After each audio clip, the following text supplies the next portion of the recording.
Ladies and gentlemen, if you enjoy my video, please click the like button and share the video. It is the only way the YouTube algorithms really notices me. I will be very grateful to you. Morbius, Echoes of the Living Night. Scary story published by Scare Fiction. Read for you by Scare Fiction. Chapter 1. The Craigslist Siren Song. Another night shift at Patty's place was turning into a symphony of clanging dishes and spilled milkshakes. Emily, with her sleep-deprived eyes and paint-splattered apron, felt like a character in a greasy diner fever dream. Here she was, a double major in art history and English literature, slinging fries for minimum wage. The irony wasn't lost on her. "Double bacon cheeseburger, extra pickles," barked a voice from a booth shrouded in cigarette smoke. It was Mr. Johnson, the regular who always smelled faintly of mothballs and regret. Emily slapped the burger on his plate with a practiced sigh. This wasn't where her dreams were supposed to curdle. Her latest painting, a half-finished attempt to capture the city's chaotic energy, lay abandoned in her cramped apartment, a testament to her dwindling inspiration. Suddenly, a notification buzzed on her phone, a lifeline in the sea of existential dread. It was a Craigslist ad. Research assistant needed flexible hours, competitive pay. Flexible hours and decent pay. That was enough to jolt Emily out of her greasy spoon haze. She clicked on it, the fluorescent lights blurring around her.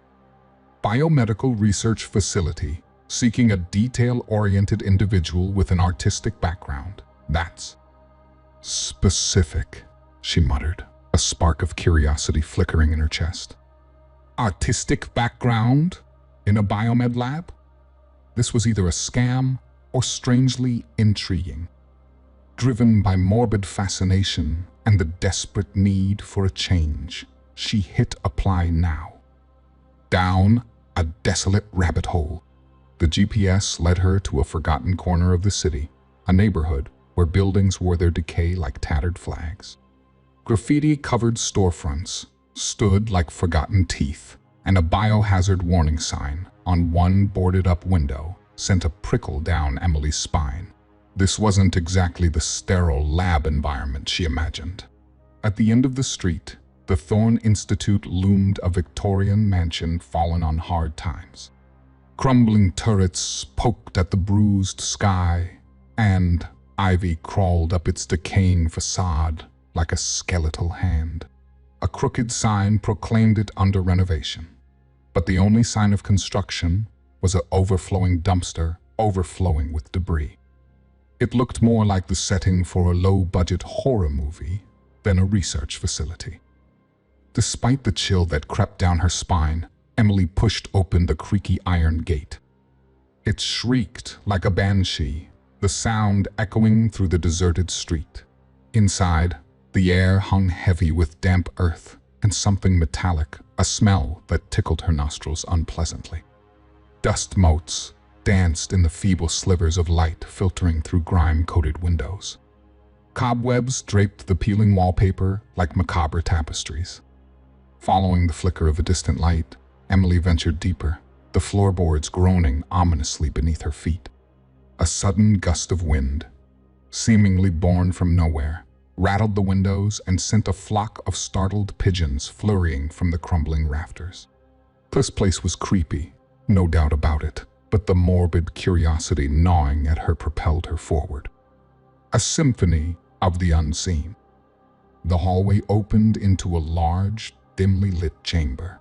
It was a lab, all right, but one that had seen better days. Strange equipment lined the walls, a mix of familiar microscopes and beakers, alongside others that looked like they belonged in a sci-fi movie. Charts, filled with indecipherable scrawls, hung precariously on the walls, illuminated by the flickering glow of a single emergency light. Then she heard it. A rhythmic pulse, not like the hum of machinery, but something deeper, more primal. It thrummed in the air, a macabre symphony of amplified heartbeats echoing from a hidden source. The sound vibrated in her chest, an unsettling counterpoint to the pounding in her own ears. The room suddenly felt colder, a clammy sweat breaking out on her skin. Terror threatened to consume her. Every instinct screamed at her to turn and run. But before she could, a figure emerged from the shadows at the far end of the room. A tall, gaunt man with piercing blue eyes watched her, a faint smile playing on his lips. He took a step forward, and for a fleeting moment, a glint of something metallic caught the light, before disappearing as quickly as it appeared. "Emily Peterson, I presume?"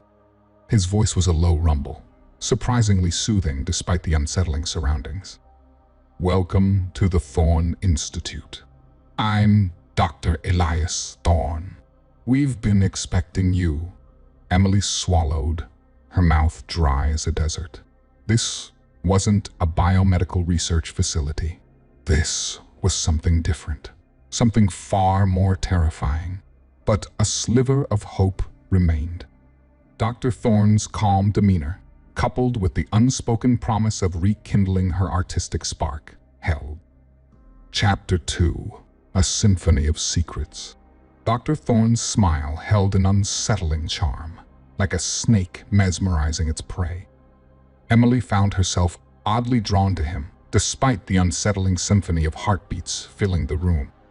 "We've been studying the boundaries of human potential here at Thorn Institute," he explained, his voice a soothing baritone. "Unlocking the hidden reserves within us, pushing the envelope of what it means to be human." The way he phrased it, pushing the envelope, sent a shiver down Emily's spine. This wasn't your average research facility. There was something more here, something darker. Yet, the desperate yearning for inspiration, the need to escape the monotony of her life, made her stay. "And how does an art student fit into this?" she asked, her voice barely a whisper. A knowing glint flickered in Dr. Thorn's eyes.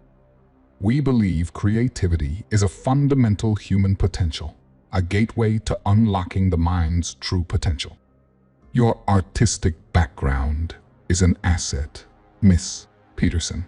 You have a unique way of seeing the world, a sensitivity that could be invaluable to our research." Intrigued, Emily followed Dr. Thorn deeper into the lab.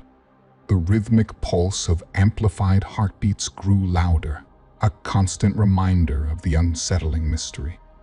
They stopped before a heavy metal door, secured with a complex keypad. Dr. Thorn punched in a code, and the door hissed open, revealing a dimly lit archive room. The air inside was thick with the smell of old paper and something faintly metallic. Row after row of file cabinets lined the walls, filled with dusty folders and flickering monitors displaying cryptic data. Dr. Thorn gestured towards a terminal in the center of the room. "This," he said, "is just a glimpse of our work. Here, you can delve deeper into our research, the theories that guide our mission." As Emily hesitantly typed in her name, a flicker of unease washed over her. This wasn't just research on human potential, it was something far more sinister. Grotesque sketches of monstrous figures filled the screen, their veins pulsing with an unnatural light.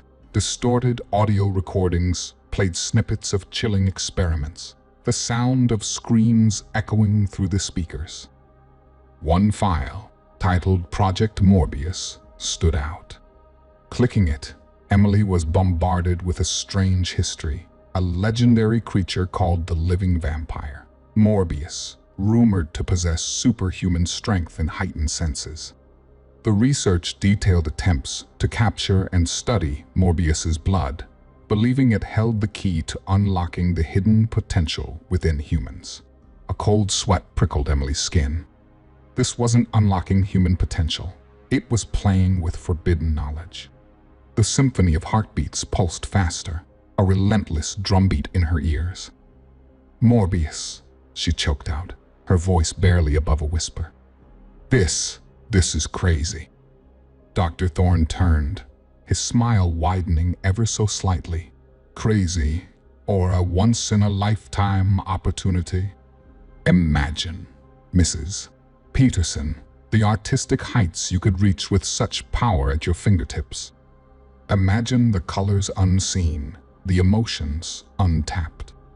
His words echoed in the cold archive room, weaving a seductive narrative. Escape the greasy spoon, escape the monotony, unleash your inner artist. It was a powerful lure, a siren song that promised to break her free from the confines of her ordinary life. But a seed of doubt had been planted. Looking at the grotesque images and chilling theories, Emily felt a growing sense of paranoia. Was Dr. Thorne offering her a chance to unleash her creativity, or was he leading her down a dark and dangerous path? The symphony of heartbeats seemed to answer a relentless drumbeat of uncertainty that echoed in the deepest corners of her mind. Dr. Thorne placed a hand on her shoulder, his touch sending a jolt through her. "The choice is yours, Miss Peterson," he said, his voice a low murmur. "Stay and unlock your true potential, or leave and forever wonder what could have been." Emily stared at the flickering screen, the weight of the decision pressing down on her. A part of her yearned for the artistic spark, the escape from her dead-end life. But another part, a more cautious voice, screamed of danger. This wasn't a simple research project. It was a doorway to something terrifying, something irreversible. And as she looked at the chilling image of Morbius on the screen, the symphony of heartbeats reached a fever pitch, a terrifying warning that resonated deep within her. Chapter 3, Whispers in the Dark. The symphony of heartbeats pounded a relentless tattoo in Emily's head as she stared at the image of Morbius on the flickering screen. Dr. Thorne's words echoed in the silence, a seductive promise of unlocking her true potential. But the grotesque images and chilling theories left a cold dread in its wake. Financial desperation and the allure of something more battled with the rising tide of fear. Sleep became a stranger, replaced by nights spent hunched over the terminal, devouring research files and watching grainy footage of past experiments. The more she saw, the more the Institute's true purpose twisted into a horrifying reality. The sterile environment of the lab now held a hidden darkness. The whirring machinery seemed to hum with an unsettling rhythm, and the faint metallic tang in the air grew stronger. One night, drawn by a sound that chilled her to the bone, Emily stumbled upon a hidden room deep within the lab. The sight that greeted her was etched into her memory with horrifying clarity. A large cage held a terrified chimpanzee, its eyes wide with fear. Electrical wires snaked around its body, and its fur was matted with sweat. A sickeningly sweet metallic scent filled the air. Dr. Thorne stood beside the cage, a syringe glinting in his hand. The chimpanzee shrieked as Dr. Thorne plunged the syringe into its vein. Its screams, amplified by some unseen device, echoed through the room, a symphony of terror that drowned out even the relentless drumbeat of the heartbeats. Emily stumbled back, a wave of nausea washing over her. This wasn't scientific research. It was torture. This was the true price of unlocking human potential, a price drenched in blood and fear. Panic clawed at her throat. She had to get out, but where else could she go? The weight of her financial situation pressed down on her. Leaving meant returning to the drudgery of Patty's place, the dead-end job that felt like a prison of its own. Desperate for a lifeline, Emily reached out to her closest friend, Sarah. But when she stammered out a disjointed story about a sinister research facility and a bloodthirsty vampire, Sarah's response was disbelief. Are you okay?" Sarah's voice crackled with concern over the phone.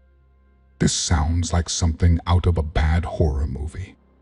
Emily tried to explain, to make her friend understand the disturbing experiments, the pervasive sense of dread, the symphony of amplified heartbeats that seemed to follow her everywhere. But the words stuck in her throat, choked by the fear that Sarah wouldn't believe her. Phone call ended with a strained silence, a growing chasm between them. Isolated and alone, Emily felt a cold dread seep into her bones. Dr. Thorne had noticed her hesitation, his smile taking on a more predatory edge. He subtly began portraying Sarah as a threat, someone who didn't understand, someone who would try to pull her away from her true potential. The Institute, he insisted, was her sanctuary, a haven for creative minds. It was the only place where she could truly unleash her artistic talent. His words, laced with a subtle manipulation, found fertile ground in Emily's loneliness and despair. Strange occurrences began to plague the Institute. Unexplained noises echoed through the halls, lights flickered ominously, and fleeting shadows danced at the edge of her vision. The symphony of heartbeats intensified, a constant reminder of the darkness she had unwittingly entered. One night, as Emily huddled in her sparsely furnished room within the Institute, Dr. Thorne arrived, his face etched with a manic excitement. He spoke of a grand ritual, a culmination of their research, a chance to capture the essence of Morbius himself. The atmosphere crackled with nervous anticipation, a dark energy that sent shivers down Emily's spine. This was it, the point of no return, the weight of her decision, the horrifying truth about the Institute, and the terrifying promise of the ritual pressed down on her. Was there any way out? Or was she forever trapped in this symphony of darkness, a pawn in Dr. Thorne's twisted game? Chapter 4. A Symphony of Hunger. The air crackled with a dark energy as Dr. Thorne paced before a makeshift altar constructed in the lab's central chamber. Gone was his usual calm demeanor, replaced by a manic fervor that sent chills down Emily's spine. The rhythmic pulse that had haunted her for days now hammered a relentless tattoo in her ears, a terrifying soundtrack to the unfolding scene. "Tonight," Dr. Thorne declared, his voice echoing in the cavernous room, "we unlock the true potential within. We capture the essence of Morbius himself." Several cloaked figures, their faces hidden in shadow, flanked him. They chanted in a language that scraped against Emily's sanity, their voices weaving a sinister melody into the symphony of amplified heartbeats. A metallic cage, similar to the one she'd seen before, stood on the altar, but this time it held no terrified animal. Inside, a bat with monstrous, glowing eyes screeched and clawed at the bars. This was Morbius, it seemed, reduced to a grotesque specimen for their twisted experiment. Emily's heart hammered against her ribs, a frantic drum competing with the relentless pulse in her ears. Fear threatened to paralyze her, but the desperate need to escape fueled a surge of adrenaline. Her gaze darted around the room, searching for an exit, any way out of this nightmare. But the cloaked figures blocked the entrance, their eyes glowing with a sinister light in the flickering lab lights. Suddenly, the chanting reached a crescendo. A vial filled with a pulsating red liquid, Morbius blood, was brought to the altar. Dr. Thorne cackled, a horrifying sound that echoed through the chamber. He raised the vial, its crimson luminescence painting an eerie glow on his face. A loud bang shattered the tense atmosphere. The door of the lab burst open, revealing a figure silhouetted against the hallway light. "Stop this!" a voice shouted, cutting through the chanting. "Sarah." But the moment was fleeting. Dr. Thorne whipped around, his face contorted in rage. One of the cloaked figures lunged at Sarah, knocking her to the ground. A struggle ensued, a tangle of limbs and desperate shouts lost in the cacophony of sound. Distracted by the commotion, Dr. Thorne fumbled with the vial of Morbius blood. It slipped from his grasp, arcing through the air in slow motion. Time seemed to stretch, and Emily watched in horrified fascination as the vial shattered on the metallic floor of the cage. A shriek ripped through the room, a sound that defied description. The bat in the cage convulsed, its monstrous form contorting in a spasm of pain and anger. Then, with a deafening crash, the cage exploded outwards. Darkness engulfed the lab. A monstrous figure, all claws, teeth, and glowing red eyes, surged out of the wreckage. It was Morbius, freed and enraged. The cloaked figures screamed as he tore into them with a feral fury. Panic seized Emily. In the ensuing chaos, she stumbled backwards, her hand brushing against a table laden with vials of glowing liquids. Blind with fear, she grabbed one, its contents bubbling ominously. Before she could think, the vials shattered against the floor, showering her with the unknown liquid. A searing pain erupted through her body, a white-hot fire that threatened to consume her. She crumpled to the ground, a scream ripped from her throat, lost in the symphony of screams and carnage that filled the air. The world dissolved into a kaleidoscope of blinding pain. The amplified heartbeats reached a deafening crescendo, then morphed into something else, entirely a primal hunger that pulsed through her veins, a monstrous craving that eclipsed everything else. As darkness finally claimed her, a single, horrifying thought echoed in the void she wasn't escaping the Institute. She was becoming part of it, another monster in this symphony of darkness. Chapter 5. A Symphony of Craving. Consciousness flickered back like a dying flame. Emily found herself lying on a cot, the harsh fluorescent lights of an unfamiliar room stabbing at her eyes. Her body felt like it had been pummeled by a freight train, every muscle screaming in protest. A metallic tang clung to her tongue, a taste she couldn't quite place. As her vision cleared, she saw Dr. Thorne standing beside her, his face etched with a mixture of concern and excitement. "Welcome back, Emily," he said, his voice a low murmur. "You gave us quite a scare last night." Fear, cold and sharp, jolted through her. Memories flooded back the ritual, the monstrous creature, the blinding pain. She looked down at her hands, expecting to see them mangled and bloody.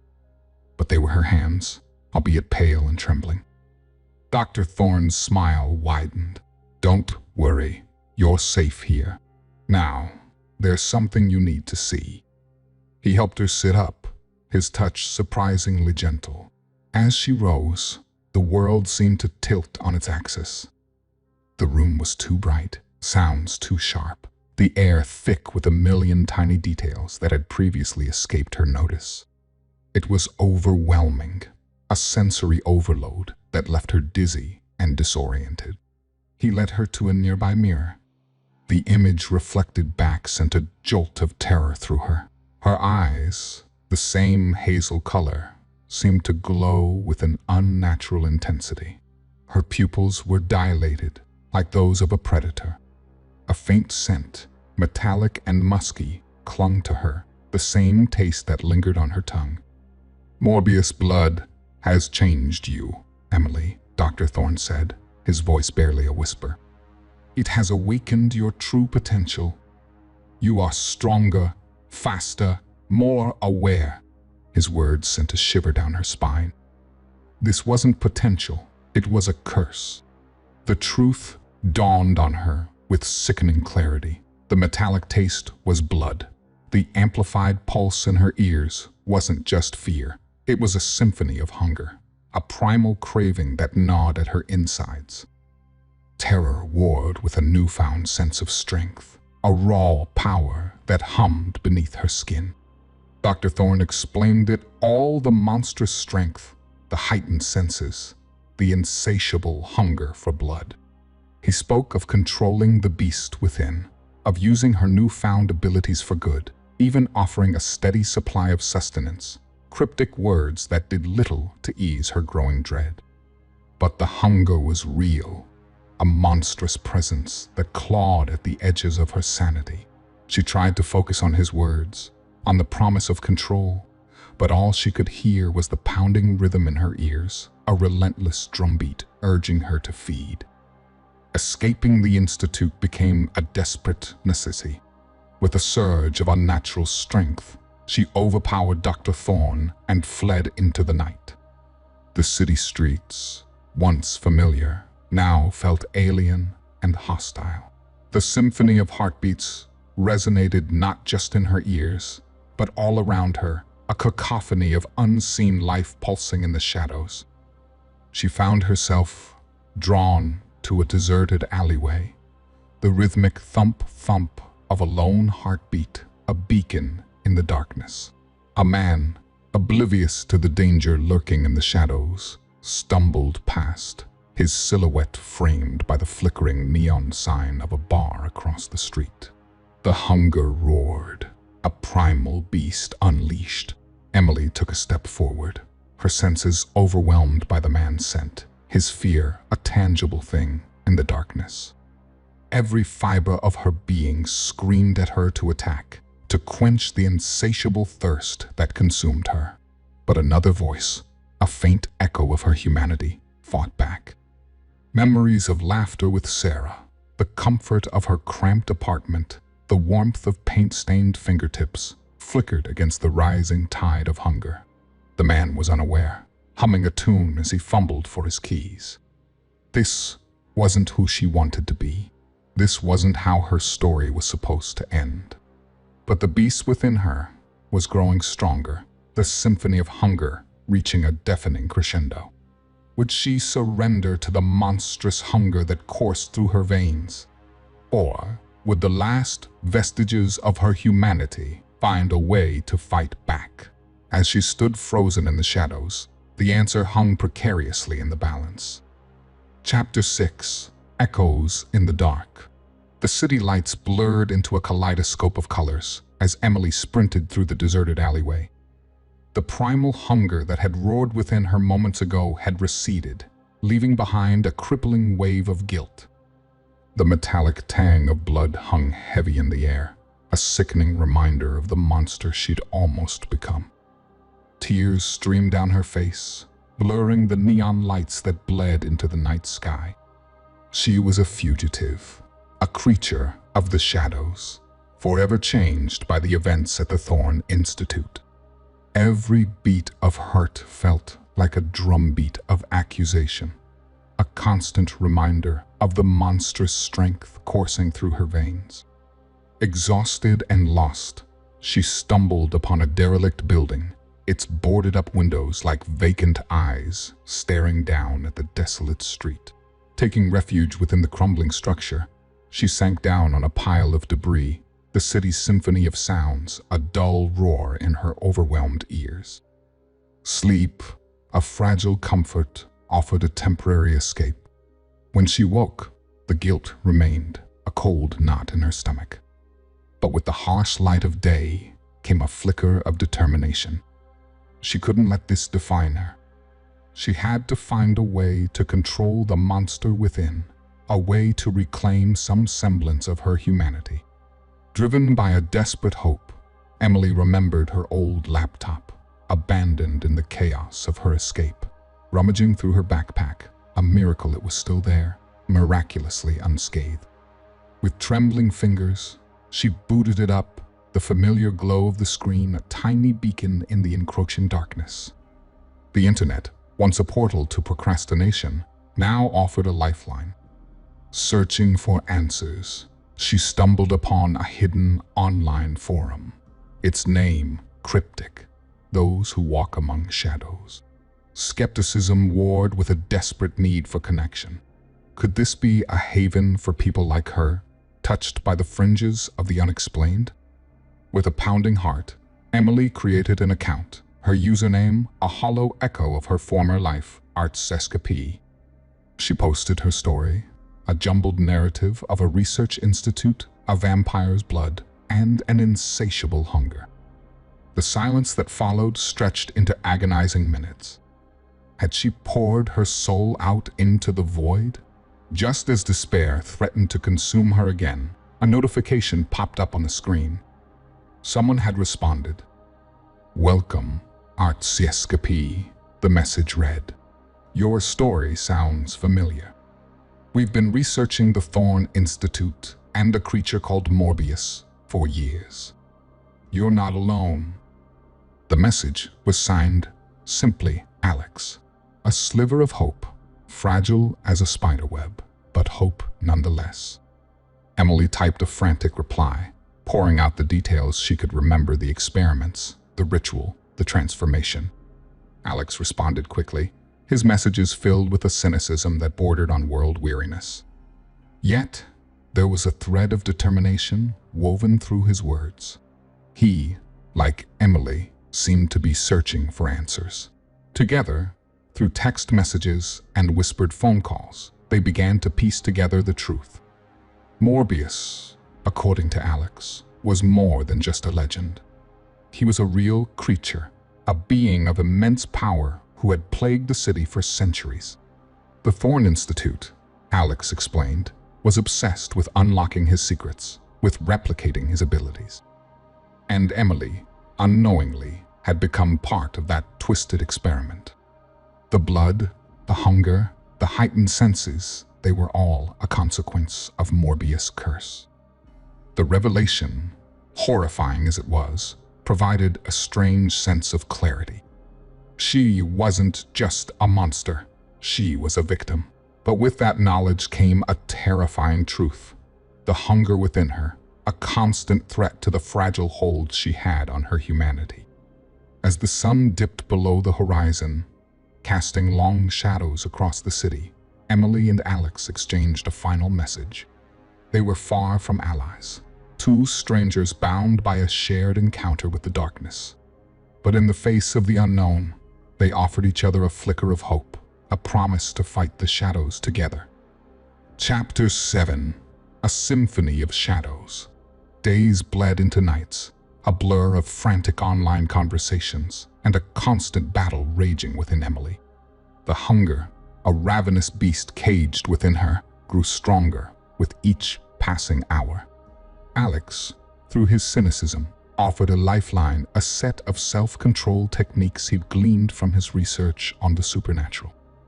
They were desperate measures, meditation bordering on self-hypnosis, focusing on the city's sounds as a distraction from the relentless thrumming in her ears. It worked for a while.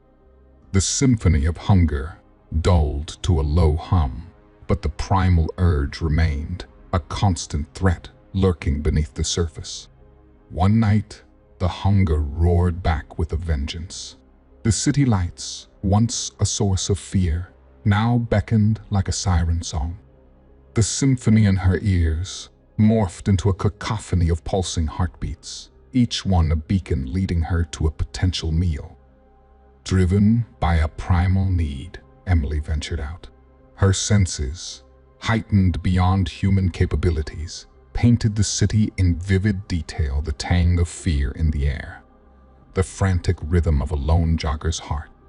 She found herself drawn to a secluded park, the darkness a cloak that hid her monstrous hunger. A lone figure, oblivious to the danger, sat on a park bench.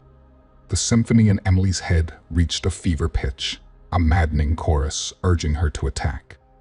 She fought back, reciting Alex's mantra, focusing on the rustling leaves and the chirping crickets, anything to drown out the primal screams. But the hunger was relentless. In a blur of motion, Emily was on the man before he could even react. The metallic tang of blood filled her mouth, a sickening pleasure that coursed through her veins, momentarily silencing the beast within. Shame washed over her like a tidal wave. The man lay unconscious, the victim of her monstrous hunger. The guilt was a crushing weight, a constant reminder of the darkness she was becoming. The following days were a haze of self-loathing and fear. She contacted Alex, her voice choked with despair. He listened, his silence heavy with disappointment. Finally, he spoke, his voice laced with a harsh reality. "Emily," he said, "you're not a monster yet, but you're teetering on the edge. You need to make a choice. Fight it or succumb. His words stung, a much-needed slap in the face. But the anger quickly morphed into a desperate resolve. She wouldn't let the hunger win.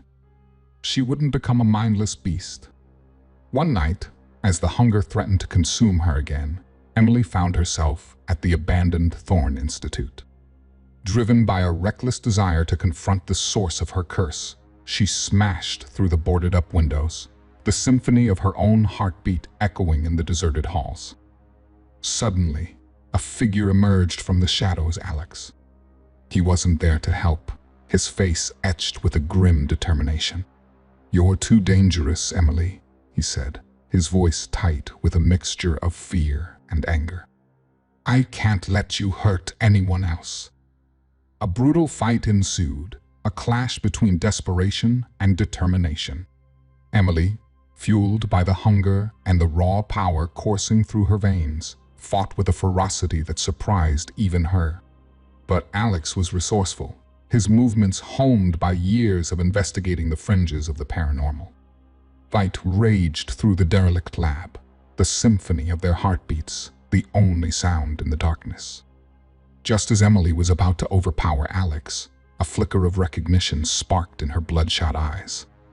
She saw Sarah's face, the fear and concern etched on her friend's features. The memory, a fleeting echo of her humanity, shattered the fog of hunger.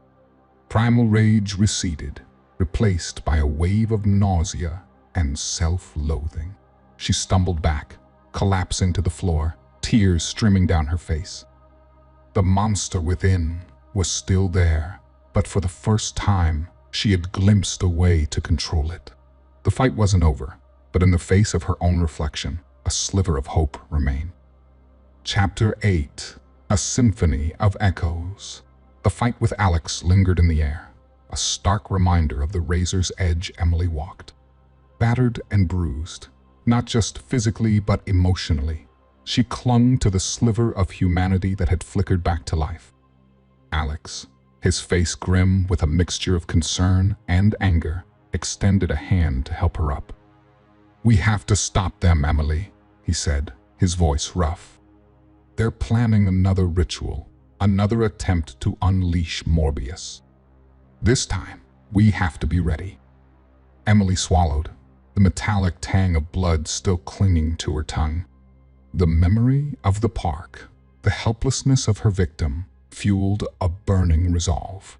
She wouldn't become another monster. She would fight. With Alex's help, they delved deeper into the online forum, Those Who Walk Among Shadows. Days were spent piecing together fragments of information, chasing rumors and cryptic messages. Finally, a breakthrough. A hidden message pointed towards an abandoned warehouse on the city's outskirts, a potential location for the cult's next ritual. The night of the ritual arrived, a dark shroud draped over the city. Together, Emily and Alex, armed with a mix of desperation and Alex's collection of bizarre weapons, holy water, garlic vials, the lot, approached the warehouse. A symphony of chanting echoed from within, a sickening melody that sent chills down Emily's spine. They crept closer, shadows flitting in the flickering light of a distant street lamp. Through a dusty window, they saw Elias, his face contorted in a maniacal fervor, leading a group of hooded figures in some bizarre ritualistic dance. In the center of the makeshift altar, a cage held not a monstrous bat, but a vial filled with pulsating red liquid Morbius blood. Terror threatened to paralyze Emily, but the memory of Sarah's face fueled her courage. They burst through the warehouse doors, a cacophony of shouts and shattering glass exploding into the chanting. The ensuing fight was a blur of adrenaline and fear. The cloaked figures, surprisingly skilled in hand-to-hand combat, attacked with a feral zeal. Alex fought with surprising ferocity, his makeshift weapons surprisingly effective. Emily, fueled by a primal rage and the enhanced strength coursing through her veins, fought like a predator defending her territory. But as the fight raged, a horrifying realization dawned on Emily. The longer she fought, the more the hunger gnawed at the edges of her sanity. The symphony of heartbeats in the room was a maddening chorus, each pulse a siren song, urging her to embrace the darkness.